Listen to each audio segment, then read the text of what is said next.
again. Good morning, good afternoon, or good evening, wherever you are. Welcome to EGPAF's Evidence to Action webinar focused on point-of-care diagnostics. My name is Anja Giphart. I head the Medical and Scientific Affairs unit here at EGPAF. We really would like you to listen to what we have to share on point-of-care diagnostics and really go into a discussion with us at the end. For those of you who are not EGPAF and who don't know that much about us, our mission is to end HIV and AIDS in children, youth, and families. We have activities in 19 countries, and we focus mainly on HIV, TB, and comorbidities. You will hear today, as you can see on the next slide, from a number of our EGPAF colleagues. We will start with a presentation from Rebecca, focusing on point-of-care. Can you do the next slide? Focusing on point-of-care molecular testing for priority populations, which includes early infant diagnosis and beyond. Then you will hear from Sushant talking about health system investments for point-of-care EID.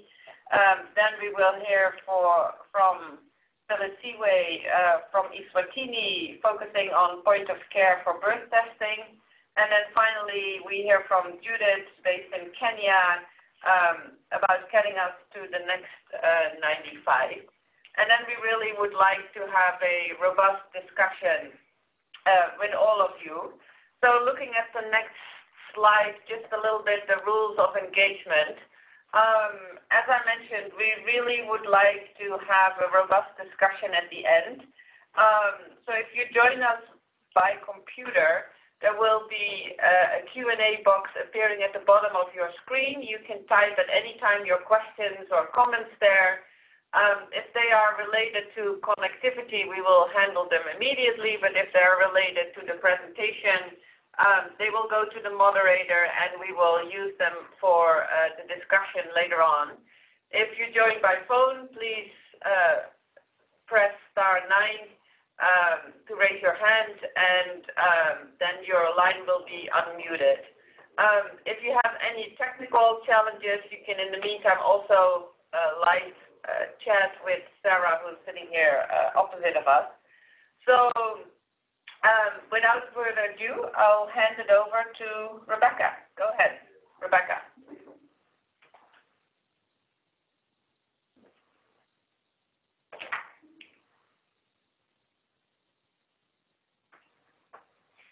Rebecca, we cannot hear you.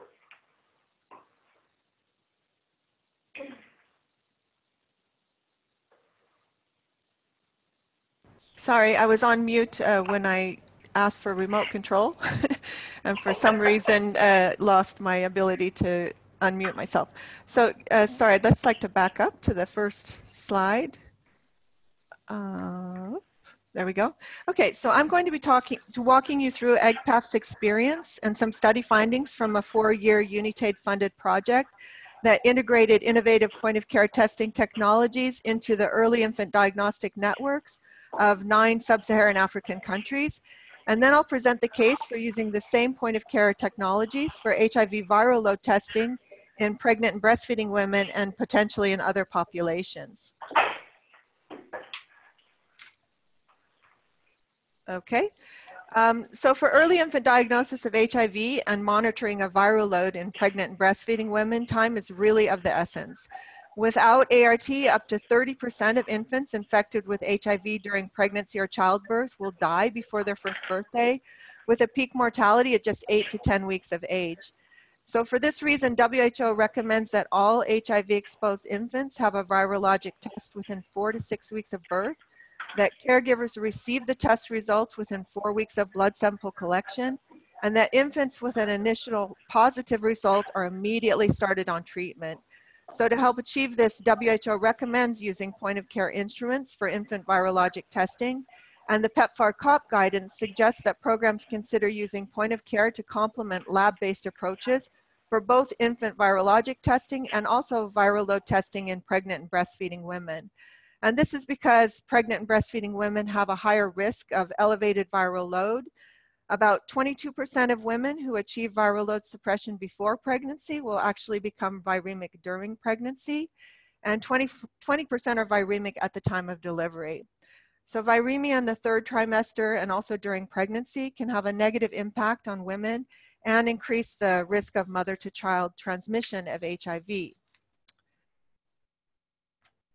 With lab-based testing, the number of steps from sample collection to return of results to caregiver and clinical action have led to persistent delays and a high proportion of lost results. And you can see here the time frame from specimen collection to return of results to a caregiver or patient can range from 30 to 90 days. Long distances between clinics and labs and practices such as batching of dried blood spot cards at health facilities prior to transport and again at labs prior to processing contribute to these long turnaround times. In addition, a large proportion of lab-based test results never reach the caregiver or patient.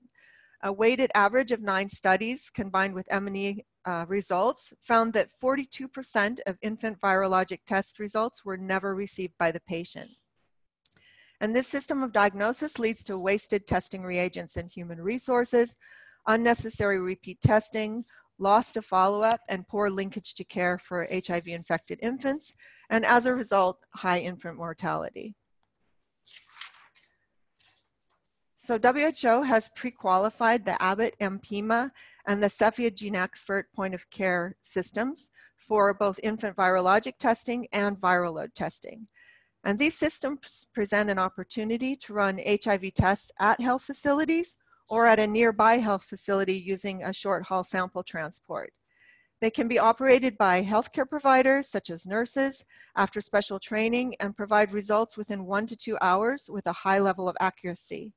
However, there are some challenges that include a test cartridge price that is higher than laboratory reagents, service and maintenance that requires comprehensive agreements with manufacturers, relatively short shelf life for the testing cartridges, which is about 9 to 12 months, that requires frequent orders of small quantities, and challenges with quality assurance for a decentralized fleet of instruments that calls for a mix of approaches such as certification of instrument operators, remote monitoring of instrument performance through online connectivity, and regular site monitoring and supervision. But EGPAF's experience with point-of-care testing has found that it should complement rather than replace lab-based testing through the integration of point-of-care instruments into existing lab networks in order to build a scalable and sustainable testing model that optimizes access to timely testing. When integrating POC into diagnostic networks, 3 steps can be used. The first step is to decide what standards or goals the network should achieve. For example, WHO recommends that infant virologic test results should be returned within 4 weeks. A national program might set other standards, such as the % of test results that should be returned. The second step is to analyze how well the current testing network is meeting those standards and goals laid out in step 1.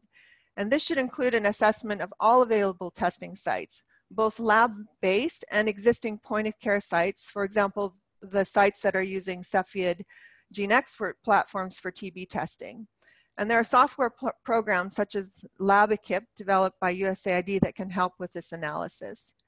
And then finally, in step 3, a plan is made to integrate point-of-care testing into the diagnostic network to help close the gap between the standards set in step 1 and the current situation. And if there are point-of-care instruments already available, such as GeneXperts, it's important to find out if those instruments can include HIV testing. So if HIV testing can be added to those instruments. And if new POC instruments are needed, they should be placed at sites with adequate testing demand and capacity, and if possible, used within a local network of sites where one healthcare facility serves as a hub testing site, while other facilities send samples to that site. In the EGPAF point of care project, countries identified health facilities with enough testing demand to qualify as standalone testing sites, where samples are processed from that facility only. In addition, 8 of the 9 project countries developed hub and spoke networks to increase the number of healthcare facilities with access to POC testing. And across the project countries, a threshold of at least 0.5 tests per day, or 1 test every other day basically, was set in order for a site to qualify for POC instrument placement. And when sites were configured into these hub and spoke networks using short haul sample transport such as Riders for Health, this model resulted in a 6.6-fold increase in the number of healthcare facilities with access to point of care testing. Activities that helped to build a sustainable model for point of care testing included pre-implementation site assessments to identify who would be involved in point of care testing, what site upgrades were needed, if there was a need to reconfigure patient flow, and the potential for short haul sample transport. Use of existing human resources and task shifting of instrument operation to nurses and even nurse assistants, if possible. Pragmatic training of staff, not only from PMT-CT services, but also from other high-yield entry points, such as pediatric wards and nutrition units. And integration of point of care into existing monitoring and supervision checklists and system with an aim of assuring the quality of point of care testing. So EGPAF conducted a pre and post intervention evaluation across the 9 project countries that showed significant improvements over lab-based testing. For example, the median turnaround time from blood sample collection to return of results reduced from 50 days under lab-based testing to the same day or 0 days using point of care. The proportion of results returned to caregivers within 4 weeks increased from 19 to 96%. The proportion of HIV-infected infants started on treatment within 60 days of sample collection increased from 41 to 92%. And the median time from sample collection to initiation on treatment for HIV-infected infants decreased from 50 days to the same day under point of care. EGPAF also analyzed the costs. And while the individual test price is higher for point of care, it's important to consider other costs such as equipment, training, and logistics, and also to factor in the proportion of results returned to caregivers, because a result not returned can't support clinical decision-making and therefore can be considered a waste of resources. So this table shows the cost per result returned within different time periods, 30 days and 3 months, and different instrument throughputs. So the current throughput in our project, which was 3 tests per day, and optimal throughput, which is around 5 to 14 tests per day, depending on the platform. The table also shows the cost when service and maintenance is bundled into the Cepheid cartridge price, and when service maintenance and instrument costs are included in the Abbott MPMA cartridge price. And you can see that when results are returned within 30 days, the all-in cost per result returned for point of care is 3 to 6 times lower than lab-based testing. And even for results returned within 3 months, the cost for point of care is slightly less in all cases. EGPAF also collaborated with the CPAC group to model the cost effectiveness of point of care EID testing. And when the model was applied to the context of Zimbabwe using very generous assumptions for turnaround time to test results, point of care EID was found to improve infant survival by 6.8% in the first 3 months of life and was cost effective compared to conventional lab-based EID, with an incremental cost effectiveness ratio, or ICER, of an additional $630 per year of life saved. And this is very low if you consider that the ICER of option B+ for PMT-CT was an additional $1,300 per year of life saved when compared to option B alone. And still, option B+ became a widely accepted and implemented intervention. EGPAF also measured the acceptability of POC testing through structured interviews with 175 healthcare workers from a convenient sample of intervention sites. And more than 80% of those interviews reported that blood sample collection was the same or less complicated than lab-based EID, and that running a point of care machine was somewhat to very simple. And more than 90% said that point-of-care EID improved their ability to care for HIV-exposed infants, and that patient flow was either unchanged or easier as a result of point-of-care testing. So overall, the healthcare workers interviews supported integration and rollout of point-of-care testing, with 100% recommending the scale-up of point-of-care EID. Look into the future for other populations that could benefit from the rapid return of viral load test results. We can consider children because they have lower rates of suppression, higher rates of drug resistance, fewer treatment options, and more rapid clinical progression than adults. Patients with advanced HIV disease because they have higher risk of treatment failure, but show improved clinical outcomes when they receive urgent ART and become virally suppressed. And also as a confirmatory test for patients with an initial detectable viral load. And this is to speed up the switch to second-line treatment if needed, decrease disease progression, and decrease the risk of drug-resistant mutations. And this third option has already been included in the draft PEPFAR COP20 guidance. So in conclusion, point-of-care nucleic acid testing is a game changer. It provides prompt return of test results, rapid initiation of treatment. It can reduce morbidity and mortality and decrease mother-to-child transmission of HIV. Modeling of point-of-care EID demonstrated that it's cost-effective and saves lives. Implementation experience has shown that it's feasible and can be integrated into current diagnostic systems. And evolving pricing models have increased already the affordability and sustainability. Based on these findings, governments and implementers and civil society should move forward toward greater coverage of point-of-care EID, point-of-care testing using the PEPFAR COP20 and Global Fund resources to support scale-up, and also use this as an opportunity to support patient-centered care while increasing the use of POC instruments for different types of testing, and thus improve the value for money.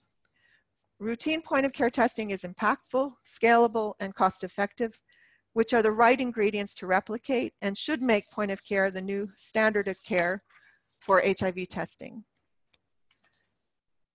Finally, to support the further use and scale up of point-of-care testing, EGPAF is producing a series of lessons learned modules that contain guidance and tools for 6 key input areas, which are shown in the slide, and range from leadership, governance, planning and monitoring for point-of-care testing to quality assurance and data and connectivity. And I'm happy to announce that this package was launched today on the EGPAF website with cross-links to relevant documents and toolkits on both the WHO and the UNICEF websites. Thank you.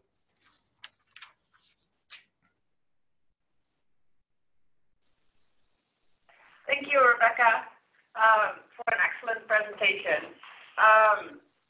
As we all have seen these results before, very impressive, and I really like that we're now linking it to further usage of the same machines for pregnant and breastfeeding women, but also, as you mentioned, for children, patients with advanced disease, and confirmatory viral load after an initial detectable viral load. So I also liked your final comment that it should be the new standard of care, and we will all continue to work to make sure that it will be the new standard of care. Now I hand it over to Sushant.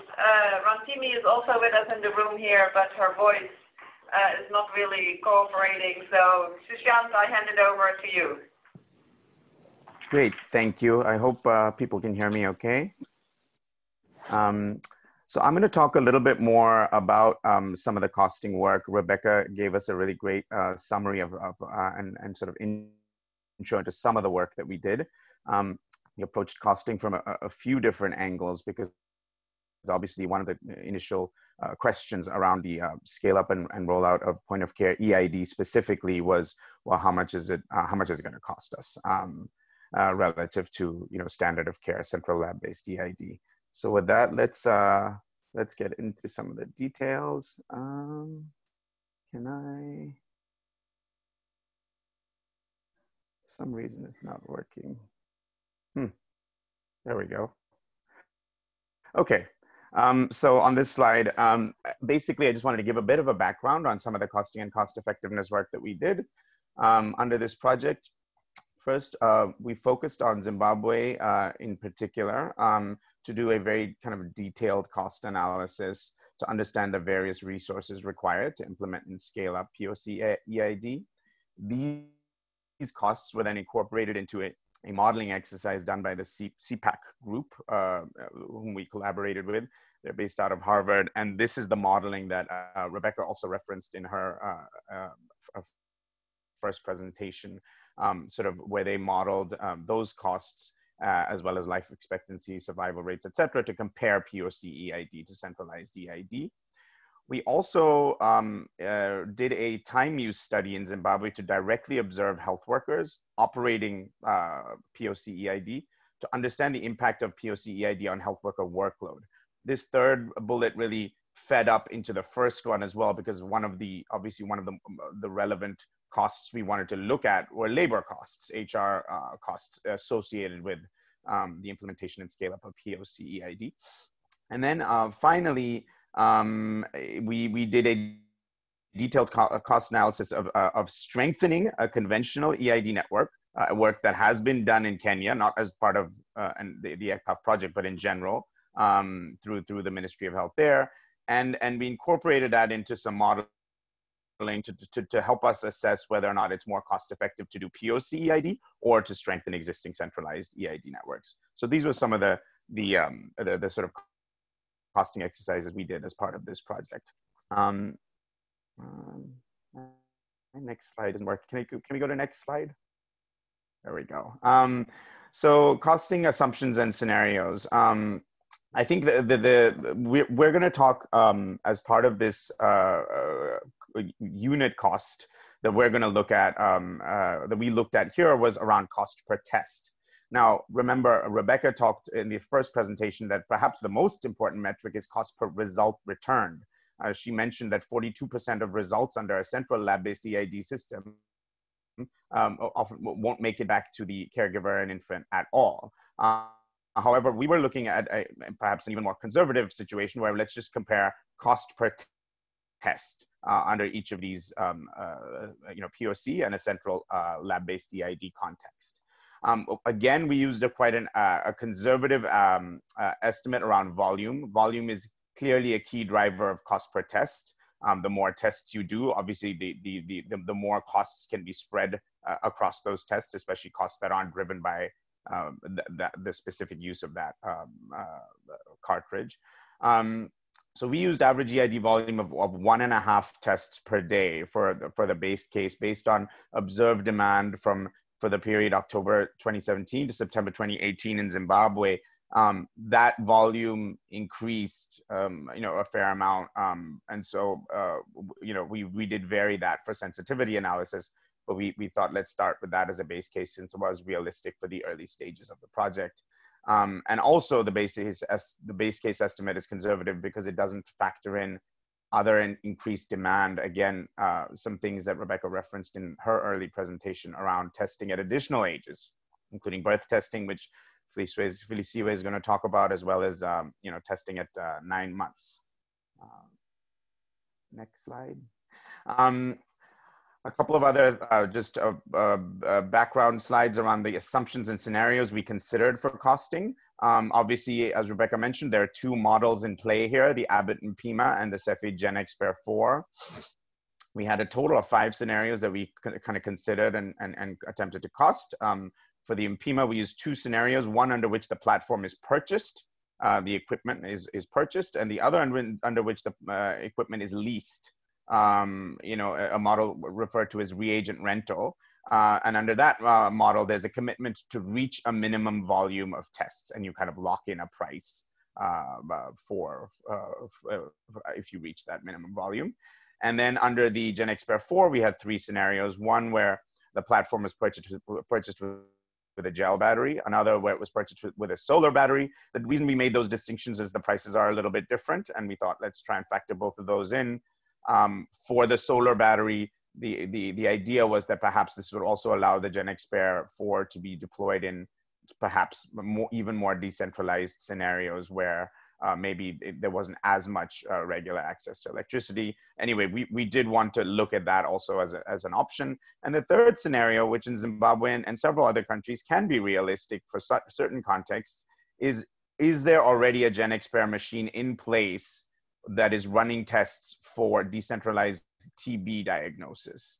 And so then what would be the cost per test for piggybacking, essentially, or leveraging that existing installed base of platforms? Next slide. So on the time use study specifically, just to mention the kind of the methods here, we looked specifically at the HR needs for POC EID. Essentially, our question quite simply was, what is the human resource labor time associated with the use of EID platforms by frontline health workers? We looked at this for both POC and central lab-based EID. Next slide. On the methods for this, we observed 30 EID processes at 5 POC hub sites and 11 centralized EID health facilities in Zimbabwe. Additionally, we did do surveys of health workers where they self-reported time for specific EID tasks. And these were done, another 30 of these at 9 POC spokes and 11 centralized EID health facilities. Next slide. So here you'll see that the EID tasks were broken out into sub-components, and here we've tried to sort of display, which ones were kind of observed, firsthand, which ones were surveyed. A few were actually observed and surveyed, and then for some, these are just not applicable. And broadly speaking, these tasks were broken into pre-result tasks and then total labor time. And so again, you'll see there at the hub POC, we did observe all aspects of that process. In the spoke site, we didn't do any direct first-hand observations, but we certainly surveyed health workers on the aspects of the POC process that were relevant to them at a spoke site. And at the centralized lab-based EID sites, we did observations as well as surveys of health workers for what I would call the sort of pre-result phase of the central lab-based EID. And then for the logging of results and communicating results, which obviously happens well after the fact in a central system. So we didn't observe those. We relied on self-reported times. Next slide. So here, just very quickly on the observed times, so just quickly on the results of the time use study. You'll see that the dark gray bars are the central lab-based EID, and the sort of green-blue bars are the POC EID. And what we found broadly, holistically across the process, is that for, let's say, the pre-result phase of the EID process, the time was taken was 9 minutes 42 seconds lower, which is statistically significant under POC relative to central lab-based EID. For the non-observed tasks, which would get us then to, let's say, total labor time, self-reported time estimates for those tasks were not different across either POC or central lab-based EID, which leads us to conclude that the use of POC is likely less time-consuming than centralized EID for frontline health workers. Next slide. So here are the results, total cost per test. Now, these numbers might look a little bit different from the numbers Rebecca presented earlier. There's a couple reasons for that. One is obviously that she was focusing also on cost per result returned. And also these numbers are kind of a little bit more brand new in terms of the more sort of recent costing we've done, as well as we used a slightly different assumption for a volume of cost per test in Zimbabwe. And so in Zimbabwe, what we found is that if you read across that first table, under the platform purchase scenario in our base case, you were looking at a cost per test of $44.55. That dips significantly under a reagent rental scenario, where you're committing to a minimum volume of tests of $25.89. And then under the GenExpert scenarios, you'll see that there's a slight difference between solar of 2770 to the gel-based battery of 2727, and then obviously a little bit lower under a situation where you don't have to buy the equipment at all, and you're leveraging an existing installed base under GenXpert of $23.85. In terms of the various cost components and cost drivers, supplies make up a lion's share, as can be expected, of the total costs, comprising almost 3/4 of those costs. And then equipment is another 14 to 20%, depending on the scenario you're looking at. This data is, we think, important for budgeting and planning for POC EID scale up as countries and ministries of health look to scale up point of care diagnostics in their country. Maybe just specific, just highlighting of the reagent rental scenario that was negotiated under this project as well. For the INPIMA, which shows value in negotiating contracts where the manufacturer, you sort of shift the responsibility for a lot of the service and maintenance, et cetera, and the provision of the equipment, all of that, to the manufacturer in exchange for those minimum volume commitments. As you see, as can be reflected in that significant difference in cost per test between those two scenarios under the INPIMA. Next slide. So, you know, again, I'm not going to go into a lot of detail on this since Rebecca actually really covered this. I do want to highlight the last bullet because it relates to the costing that we did, which is that the modeling determined that point of care would remain cost effective even if costs rose to $60 per test, which is well above even the highest cost scenario estimated via our costing exercise, which was the scenario with where the platform was purchased with INPIMA, where still even there, the cost was a maximum of $44. And remember, those are conservative assumptions. So the difference is probably even quite a bit, the gulf is quite a bit wider. In other words, the results from that modeling are quite robust. Next slide. So then the last bit of analysis that we have done is, and I'm not allowed to discuss the results because it's embargoed, which is really, I'm going to bite my tongue, but there's some exciting results coming.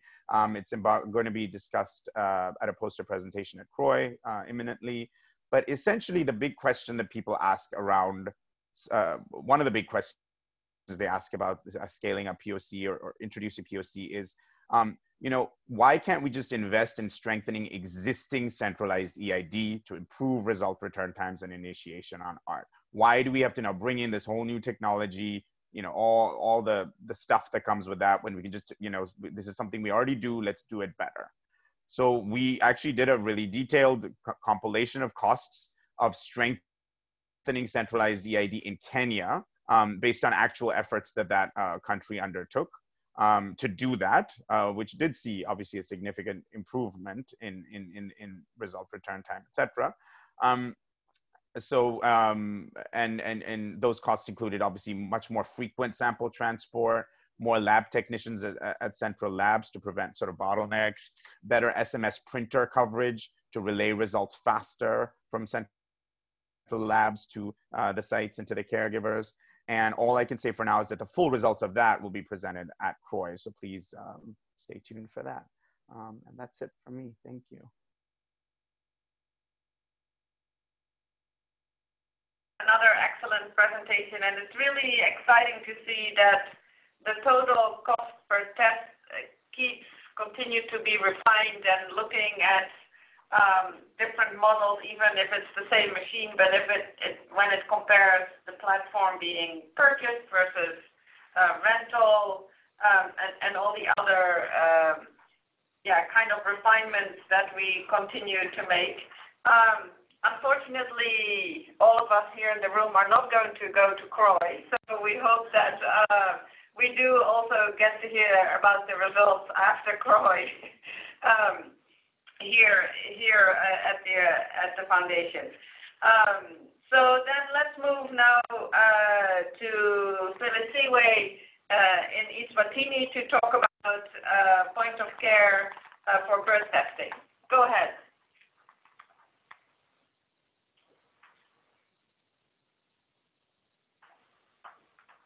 CLHIV, we cannot hear you. Oh, sorry. Thank you, Anya. Great. Good morning and afternoon, everyone. I'll be presenting on data and lessons learned on implementing a pilot program on POC testing for HIV at birth in Eswatini. Next slide. So in Eswatini, we piloted POC testing at birth in 3 maternities. The program started in August 2017. The 3 maternities in which we piloted the program were Mbabane Government Hospital, which is a national referral hospital in the country. The second one was Good Shepherd, which is also a big facility. It serves as a regional referral hospital in Lubombo. And then the third one was Slatikulu Government Hospital, which is also a regional referral hospital.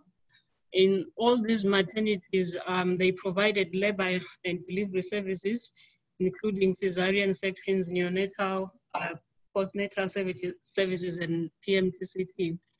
In the maternities, the services, basic maternity services are free, but in some cases, there can be additional cost, particularly in Good Shepherd, which charges a fee for extra inpatient days. And then at the Tatikulu, the POC platform was shared with the public health unit, which was in the same compound within the hospital, just but a different building. Next slide. So for the program, tests were offered to all HIV-exposed infants within 72 hours after delivery, and all infants born to HIV-positive mothers were eligible for the test. Each test took approximately 1 hour to run, and only one test could be run one at a time, which means that the clients had to wait for at least an hour before they can get a result. And in case of an error, the platform produced an invalid result, and this led to delays if the test needed to be run again. Tests were run mostly by phlebotomists, but the phlebotomists were working during the normal hours, that is from 8 a.m. until around towards 5 p.m. So in the evenings or on weekends, nurses and midwives had to perform the test. However, in the maternities, they were understaffed, and the nurses or midwives tended to prioritize deliveries compared to testing infants for HIV. In the country, the clinical guidance is that if a child is identified to be HIV positive, they should be initiated on NVP-based regimen as soon as possible. And then at 14 days, they should be switched to lopinavir-based regimen. Data was collected on tests that were occurring from August 2017 to November 30, 2018. We also collected data on 6 months retention of infants that were identified HIV positive at birth, and also collected information on retesting of HIV, retesting of infants that tested HIV negative at birth, retesting at 6 to 8 weeks. So we abstracted this data from facility-based registers and electronic databases, and they included the laboratory information system and also the client management information system. For us to triangulate and link records, we used a combination of variables that included the name and surname of the infant, the birth testing barcode, date of birth, the CMIS number, ART number, the name of the facility where the child was tested at birth. And the reason was that there were some inconsistencies in the use of barcodes, particularly when the children started accessing child welfare services outside the maternity facilities. Next slide. Then looking at the tests themselves, looking at the data from August 2017 to November 2018, in the 3 maternities, 4,322 children were eligible for the test, but we managed to test 76.6%. And of the 76% that were tested, 95% they got a positive or negative result, which means the rest they got an inconclusive result.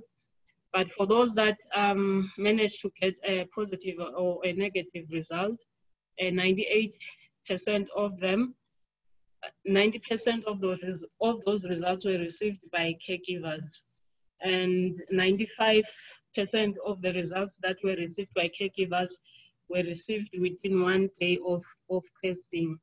Then among the children that got a positive or negative result, 26 tested HIV positive, giving us a positivity of 0.8%. And among the 26 that were identified HIV positive, 25, that is 96.2%, were initiated on ART. Of note is that one of the children that was not initiated, they actually died before they could be initiated. And then when it comes to turnaround time, from sample collection to results reception by caregivers, it was 0 days. They're ranging from 0 to 31 days.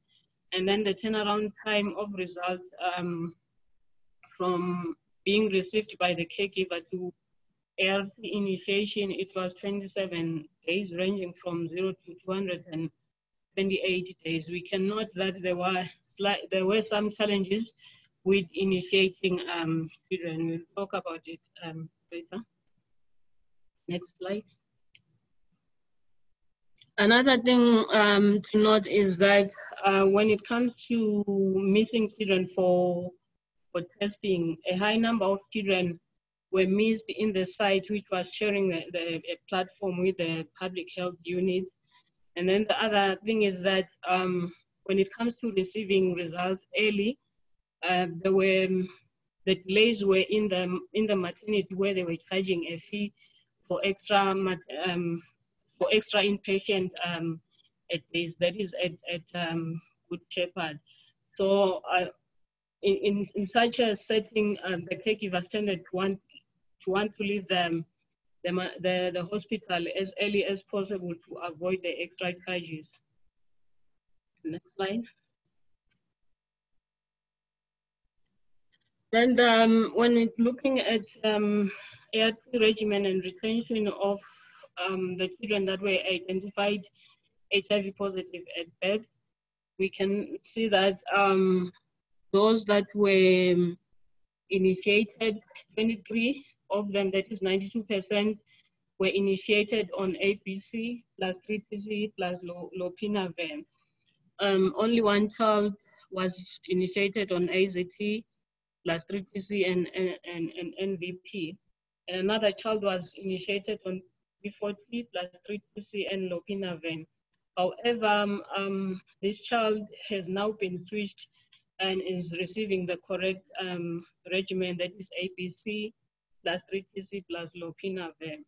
Then looking at retention in care up to 6 months after initiation, most of the children were lost within the first 3 months after initiation. In this case, we only 19 were retained at 3 months after initiation, and these were retained until 6 months.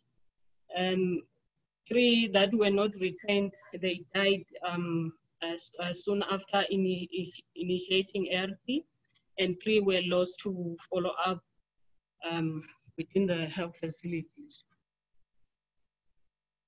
Next slide. And for those that were were retained up to 6 months after initiation. We also collected information on viral load, and out of the 19 that were retained at 6 months, 11 had undetectable viral load, 5 had viral load less than 1,000 copies per mil, and 3 were not suppressed. That is, they had a viral load above 1,000 copies per mil. And then looking at follow-up of children that tested HIV negative at birth, to see if they retested at 6 to 8 weeks, we found that 87% retested at 6 to 8 weeks, while 13% did not test. And then amongst those that retested at 6 to 8 weeks, only 9 were identified as HIV positive. That is giving us a positivity of 0.3%. Next slide. Lessons learned from implementing this pilot, one of them is that there is a need for strong leadership and governance.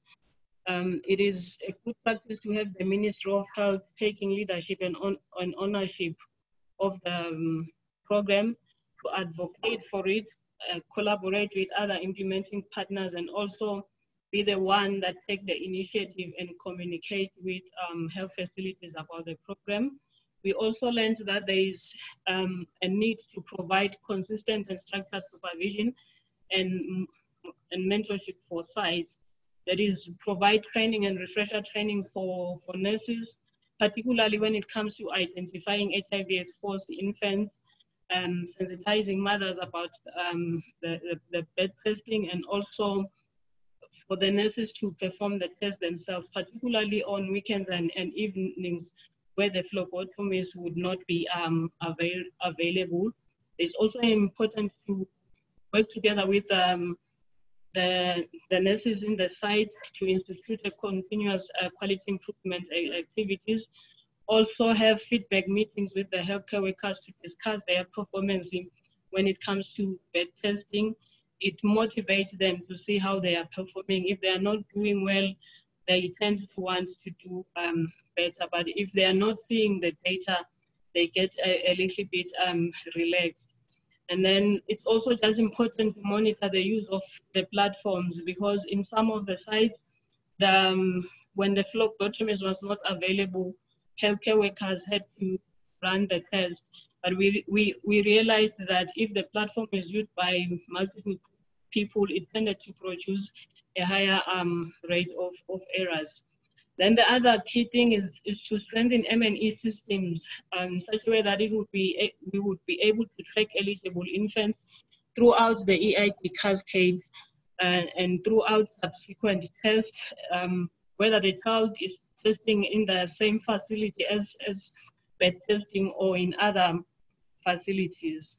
And part of the monitoring should include tracking and documenting reasons for not testing or receiving results.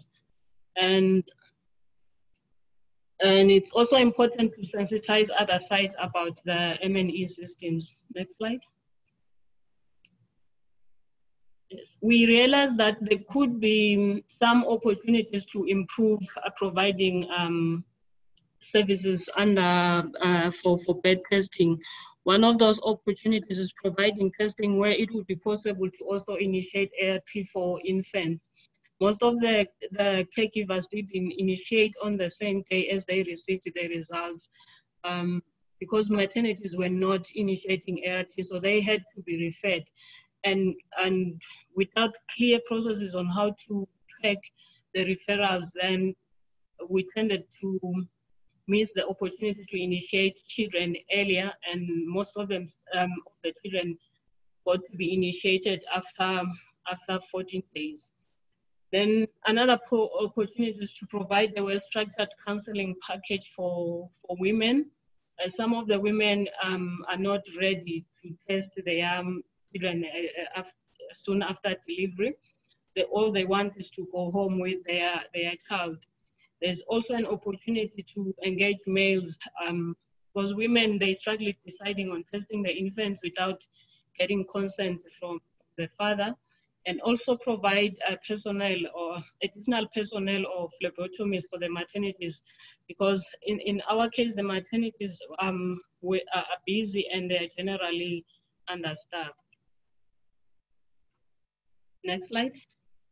In conclusion, is that POC bed testing can reduce turnaround time for testing, results reception by caregivers, and also initiation of an ART.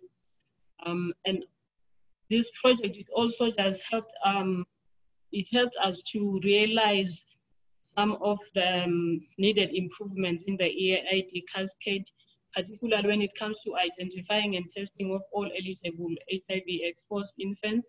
We have noticed that in our case, we managed to test 76% of eligible children. There's also just the need to improve on more rapid ART initiation of those found to be HIV positive. Even in our case, we had challenges on early initiation of children on ART.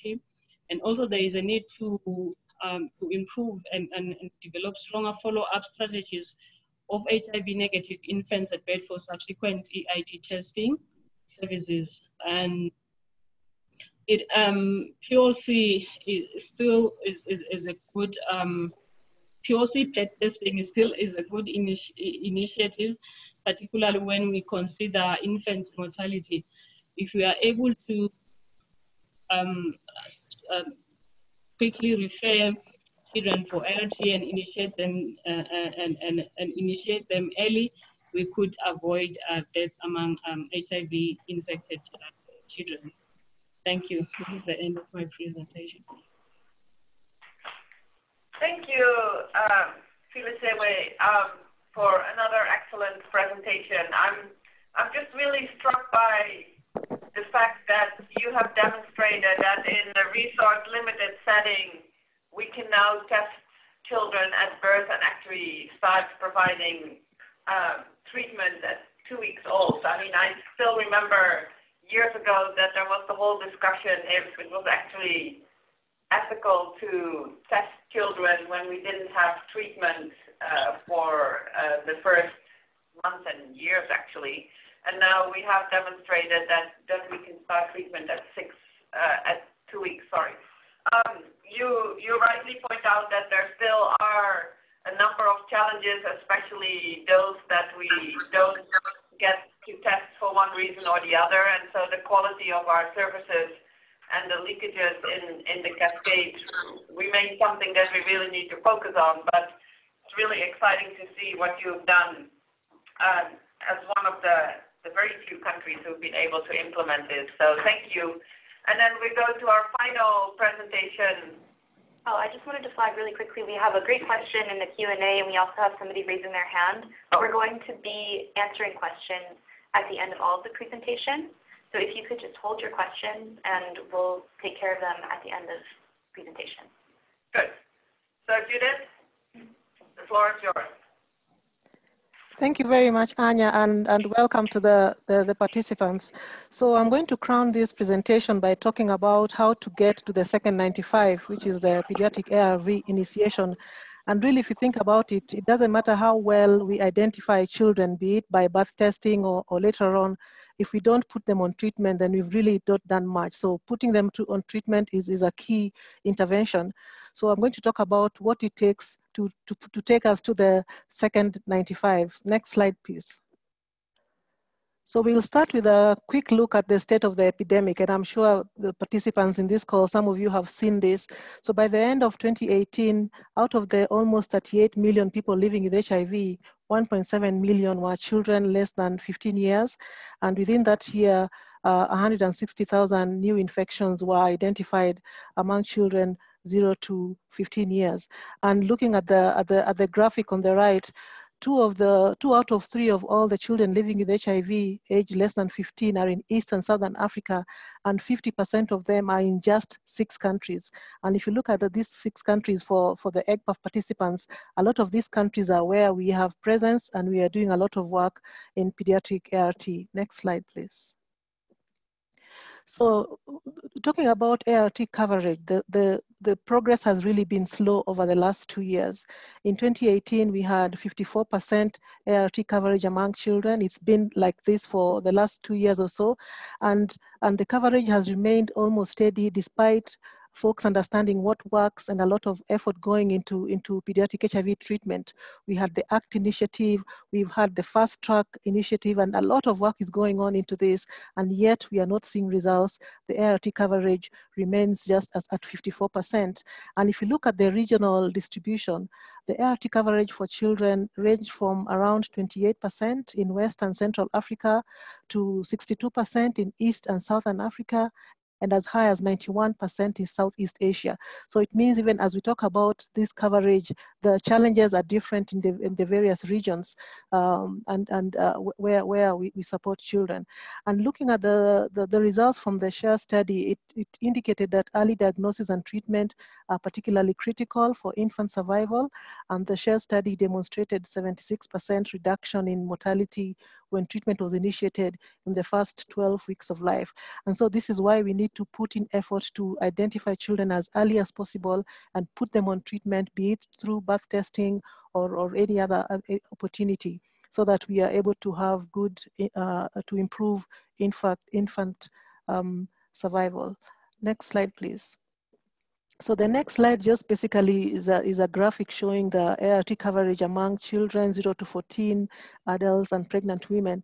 And of note is that the children are still lagging behind, but the pregnant women are at almost 84%. And if you think about it, the pregnant women are present in facilities, they are getting ART treatment, they have the children with them, and the children are not getting treatment. So really this calls for perhaps family-centered models of care or mother-infant services to ensure that we are not leaving the children behind. And in the lower graphic looks at the number of people receiving ART, and the blue or green, the blue looks at the global target, and the orange at the bottom is looking at the 23 focus countries. And this was based on the Fast Track targets.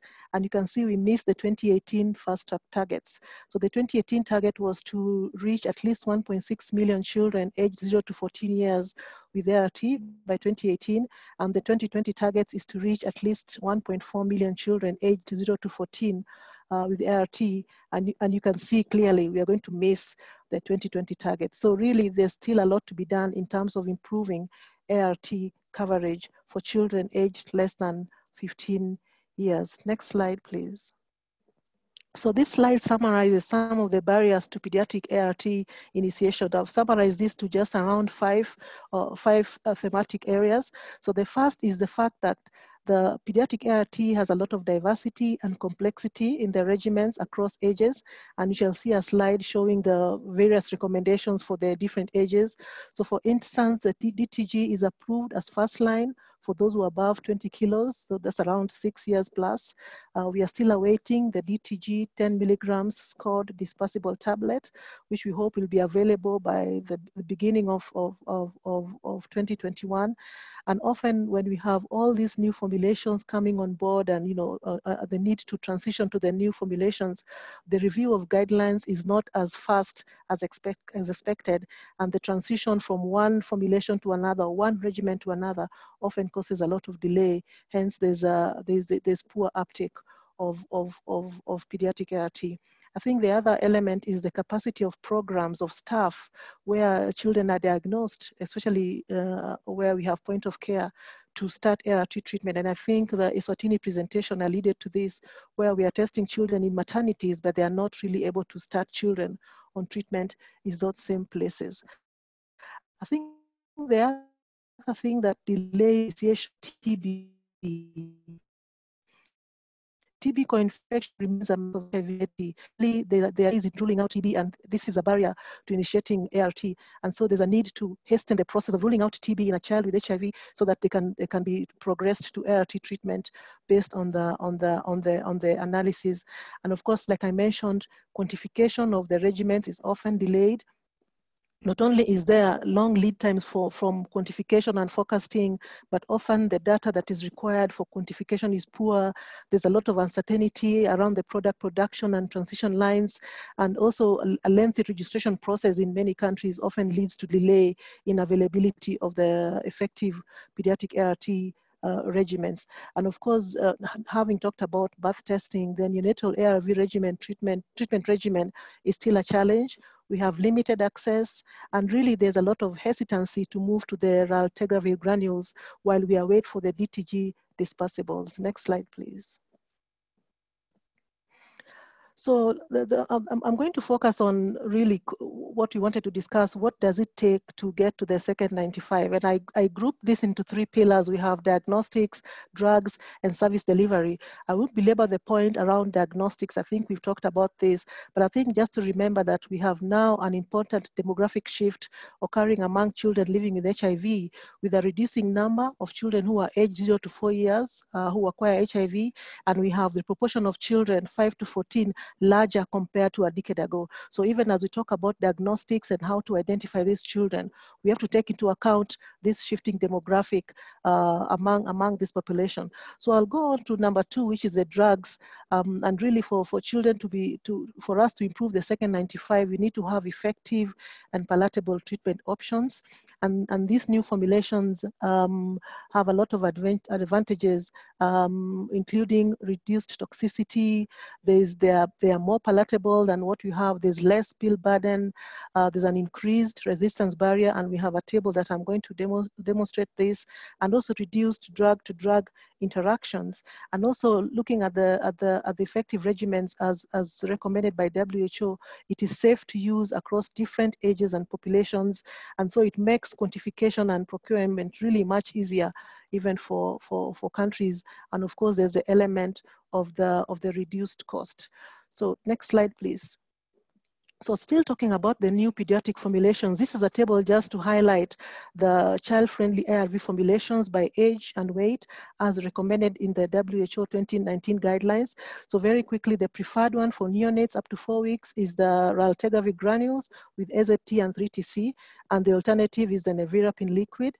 For children less than 20 kilos, we have ABC 3TC dispersible tablet plus lopinavir solid formulation. So this formulation can be the granules, which can be used from 2 weeks, or pellets, which can be used for 3 months, and then quickly transitioned to the tablets once they're able to swallow the tablets. And then for children beyond 20 kilos, then it's ABC 3TC and the adult DTG. And of course, the other alternatives are all displayed here. So really, we are seeing a variety of regimens for children, and this sometimes causes a lot of delay in terms of uptake. Next slide, please. Now, talking about the new formulations that are coming, we know the 4-in-1 is granules from Cipla is going to be available, is going to be approved by Q2. And the DTG 5 milligrams also by Q2 of this year. The DTG 10 milligrams, which is what a lot of the pediatric population has been waiting for, will be approved probably towards the end of Q4 of this year. And then we have the other 4-in-1 by Bylan later on in 2022. So again, when you look at these timelines, this sometimes can cause delay in terms of reviewing guidelines, deciding what children should be on, and transitioning children to a more effective regimen, or even causing a stock out among children who are perhaps not well quantified for drugs that are yet to be available. Next slide, please. Again, this is my second slide, and this just summarizes the new pediatric formulation. So as you can see, we now have the 2-in-1 pellets, the lopinavir 2-in-1. This is already approved. It's accepted as an alternative for WHO. It's superior to nevirapine. It's relatively palatable and with a high resistance barrier. And if you look at the other 4-in-1, it's expected to be approved by April 2020. It's an acceptable regimen as we as we await for the DTG. It's superior to nevirapine and also very palatable with a high resistance barrier, and similar to the DTG dispersible, which is expected much later in 2020 with very good palatability and high resistance barrier. So this just summarizes the new pediatric formulations that are awaited that would be ideal to scale up pediatric treatment and improve pediatric treatment ART coverage. Next slide, please. This is my last slide, and I think I just have one more minute.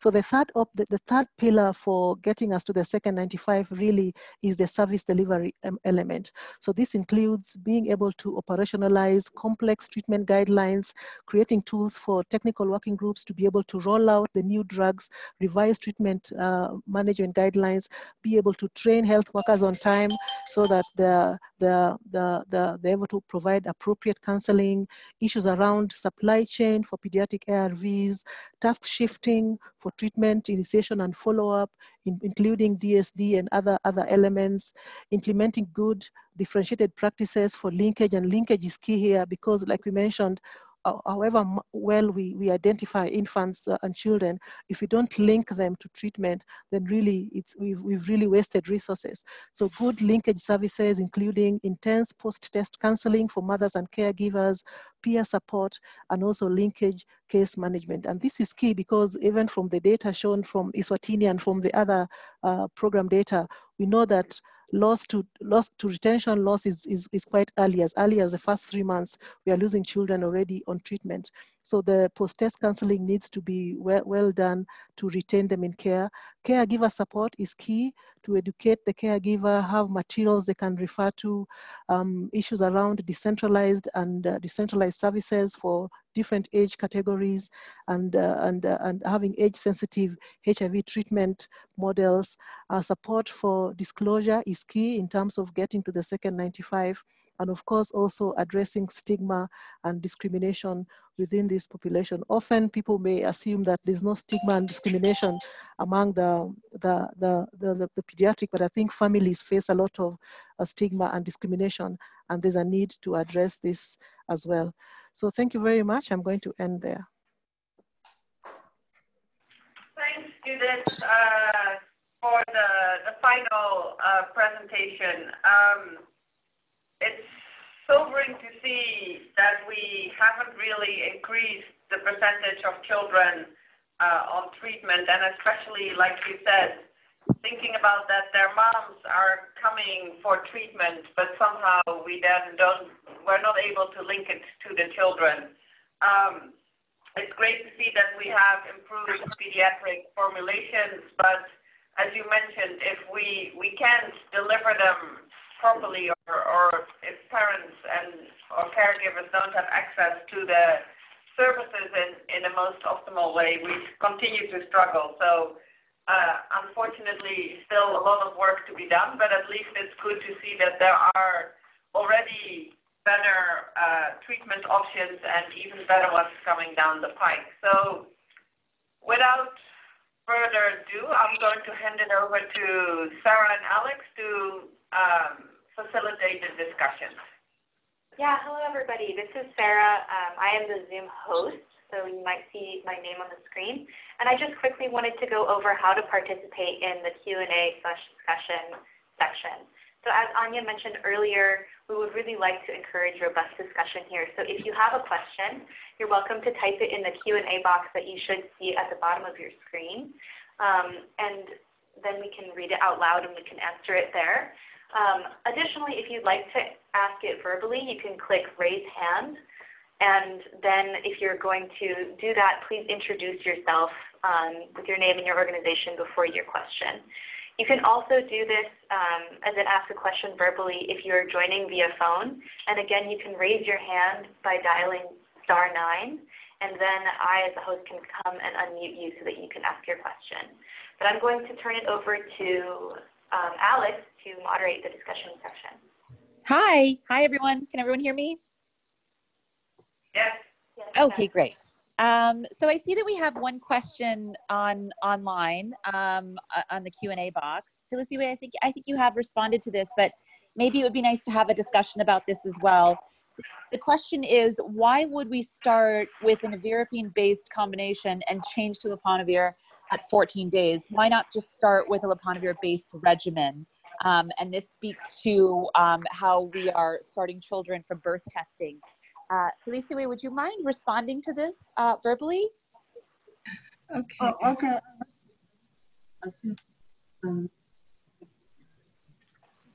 Hello, everyone. Sorry, I'm a late participant to the call. We went for a guideline amendment when we introduced birth testing, and in line with the WHO recommendations, we began birth testing and initiating. We're doing test and start even for our infants that are identified at birth. Currently in Swaziland, we do not have raltegravir available as a first-line option, which is the preferred regimen according to the WHO guidelines, and that is still in discussion with Ministry of Health and with PEPFAR in country. At the time that we began the birth testing initiative, nevirapine was the first line. So for those children that were able to actually implement test and start, that is what we initiated them on. WHO, of course, recommends that we switch them to a more optimized regimen as soon as possible, and they recommend anything between 2 weeks to 4 weeks. And that is why we implemented the initiative according to that. So we did our best to try to initiate children early. Many of them actually began after the 2 weeks, and so they began on an LPVR-based regimen. And the reason why we will not be using an LPVR-based regimen in children less than 2 weeks is because within those small neonates, we have got reduced hepatic metabolism and issues with renal clearance, especially with those who are preterm. So they end up having a lot of CNS side effects. And that's the reason why we do not begin with an LPVR-based regimen at birth. And there's no sense in doing birth testing if you're going to delay initiation. So in accordance to the WHO recommendations, at the time we began with nevirapine, and with current recommendations of more optimized regimens, we're discussing with Ministry of Health in order to align with the current WHO recommendations. Right. Thank you so much. Thank you. This is great. Thank you so much. We have another question from someone on the line. Their name is coming up as TechnoCammon11. We have unmuted you, so feel free to ask your question. And please give your name and organization first.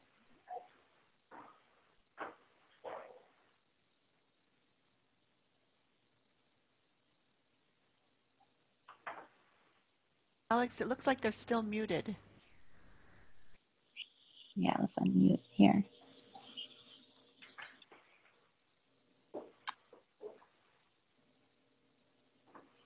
Here we go. Okay, you should be unmuted now. Hi. Hi. Good evening. Are you getting me? Yep, we can hear you. Yeah, okay, thank you for giving me an opportunity to talk with you. It's a pleasure to share with you some kind of improvement in the realization and the follow-up, the treatment of HIV in children. I am Dr. Ibanda from Cameroon, working at the Ministry of Public Health, Department of HIV, TB, and sexual transmissible infections. My preoccupation is to know how are you taking into consideration the difficulty in transportation of blood samples, because it's true, knowing our context in Cameroon, implementing POC EID is not the problem, but it is the some sort of blood sample reality. with the context of back roads, not accessible roads, and all the rest. What is done? How can we put it in consideration the cost for making one, which is about $60 as you said, and the cost it takes to transport the samples to the adequate place, the adequate point of care. That is something you need to take into consideration for countries like Cameroon. Has anything been done for that, or is there an improvement in that kind of problem? So I think Sushant, this might be, or Rentimi, this might be a good question for you both. Yeah, maybe Sure. maybe I can start. Yeah. This is Rebecca, and then because I know that Sushant has done some estimates of cost in various countries, but just to start off by saying that Cameroon was one of the project countries under the UNITAID funded project, and I have to say it had the most difficulties in developing a short haul sample transport system. In most of the countries that did the hub and spoke model, they built on existing sample transport networks that were already in place. For example, in some countries they use the Riders for Health model, etc. So the cost for transport, you can also look at what is the cost and the transport system that's already being used for the lab-based testing, and try to build those costs into funding proposals, etc., for PEPFAR and Global Fund. So here I'll hand over to Sushant, because I know he did do some estimation. He looked at the costs in various countries. Yeah, and hopefully people can hear me. The detailed costing we did on sample transport, again, was more detailed in Zimbabwe than in other countries, but I think we did look at it briefly in Cameroon. It is very obviously, it's stating the obvious that it is very different depending on the country, much more so than a lot of other factors, depending on, where these facilities are based, the location and proximity between the hub and the spoke. A few things I think to factor in is, when we looked at hub and spoke sample transport, is the extent to which you are able to leverage, as Rebecca said, existing sample transport networks, some of which might be in place, let's say for TB or something. Now, in some cases that you might be able to leverage that quite extensively. In other cases, perhaps only a little bit. And in fact, you might lose some of the value of POC, because you're by relying on that transport network, you might still be delaying, the amount of time before a rider, let's say, comes through to your facility and then is able to take that a sample to a hub. The countries have employed other strategies, but that come with their own costs as well, which include targeted sample transport between the hub and the spoke, or even physically transporting the sample.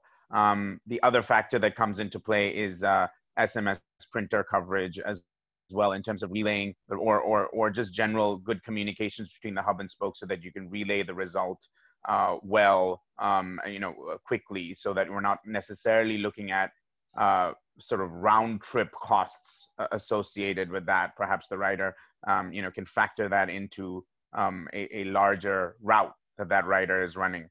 All this to say is, it is quite complicated, and so I would hesitate to give you a magic number, because it'll be very different depending on the context, and also for Cameroon. But I'm happy to engage with you even offline, and we can talk a little bit about some of the rough estimates we came up with for Cameroon.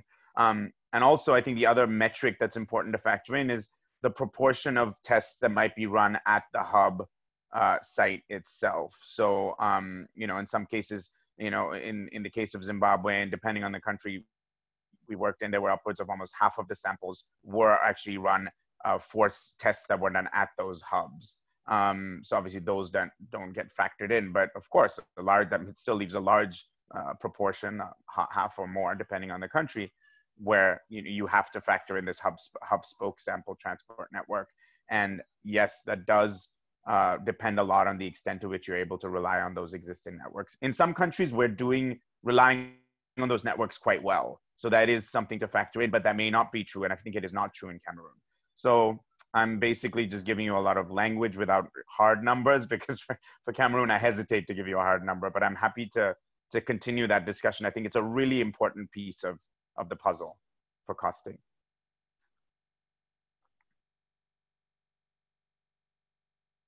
Thank you so much, Sushant. That's great.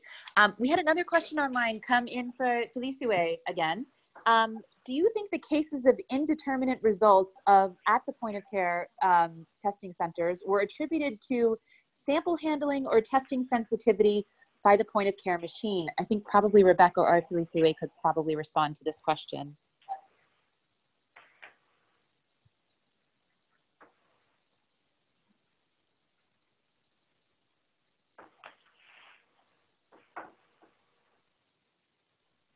Talisue, are you online?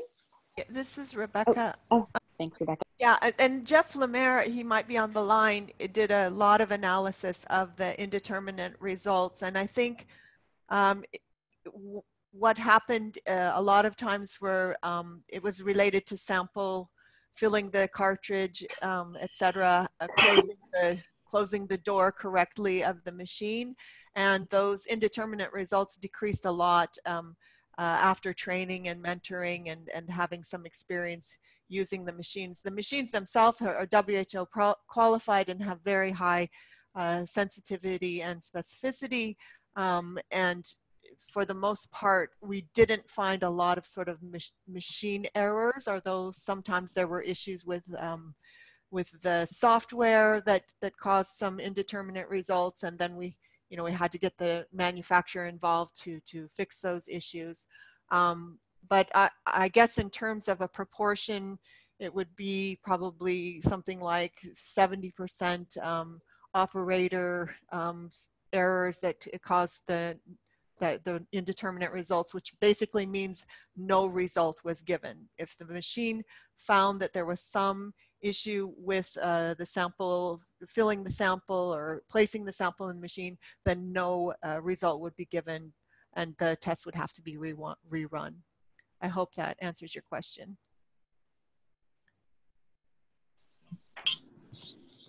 Thank you, Rebecca. I think that's great. And please feel free to comment again if you feel your question hasn't been answered, or if you have another question, use the Q&A function.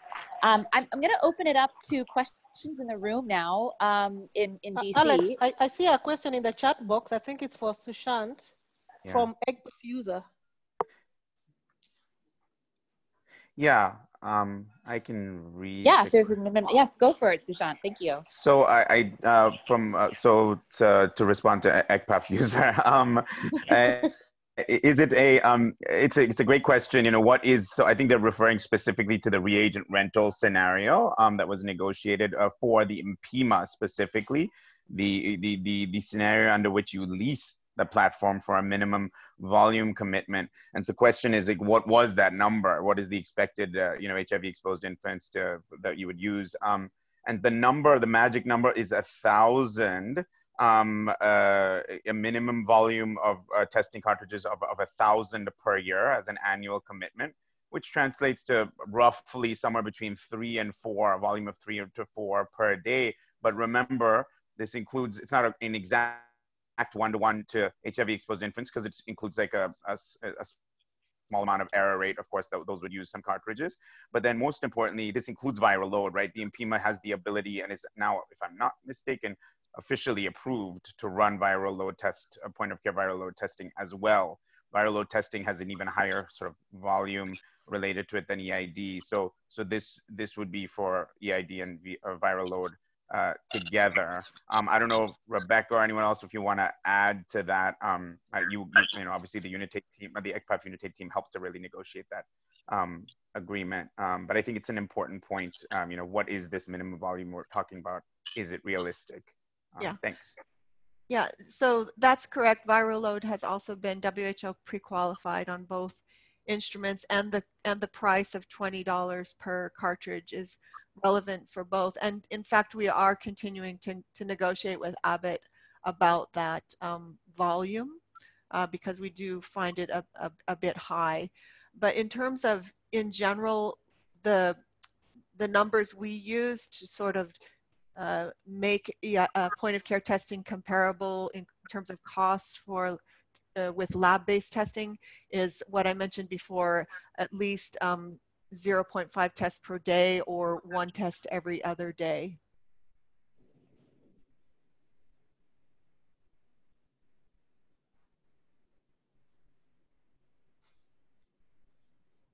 Okay, thank you so much. Yeah, Sarah, please go ahead. If there's questions in the room, we'd love to hear them. Yeah, are there any questions here in the room in DC?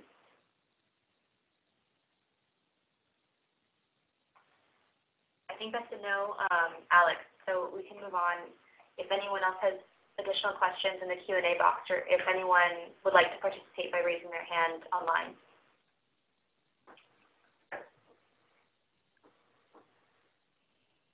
Oh, we do have one question. So just make sure that you speak towards the mics or.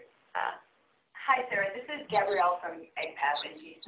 I did have a question. What is the expected life expectancy of these machines? And so in terms of the financial analysis that we did, what was included in the analysis in terms of how long they'll last? Sorry, I can jump in and take that if that's okay. Go for it. Great question, Gabrielle. So again, we used fairly conservative estimates. Now, the warranties and basically all the language coming out from the manufacturers for both platforms reflects a useful life of 5 years. So we use that. However, anecdotally, we're seeing that the average machine lasts longer, perhaps as long as 7 years. So if you factor that in, an additional 2 years before you might need to purchase, if you are actually purchasing an additional platform, then obviously that assumption is already somewhat quite conservative. But yeah, the short answer is 5 years based on what the manufacturer is telling us. I don't know, Rebecca, again, if you want to weigh in on that or if that's okay. Sounds good to me. Thanks. Okay, great. I think we're at time.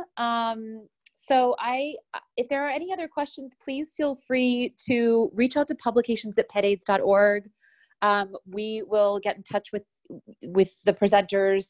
We will also be posting a recording of this webinar along with the presentations on pedaids.org and Crossroads for those of you internal to EGPAF. Thank you all for joining, and thank you to our presenters for presenting this important information. Thank you. Thank you all. Thanks. All right. Thank you. Bye.